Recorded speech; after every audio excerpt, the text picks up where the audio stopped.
bumisita sir na wala po siyang bisyo. Mukha lang adik. Wag mo pakinggan.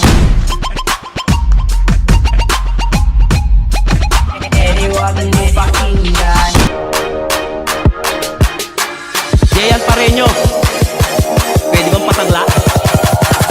Pisa na lang na mayag, sige palagto. Baka di kayo na-inform na ngayon ay halimaw na yung batang uhugin na dati nyong in-ignore. Bilang patunay na di kayo bagay ihanay sa dati nyong in-store. Ngayon sa lakas ko pag bumundoy, dinigang ganyan pang pag nagpalind.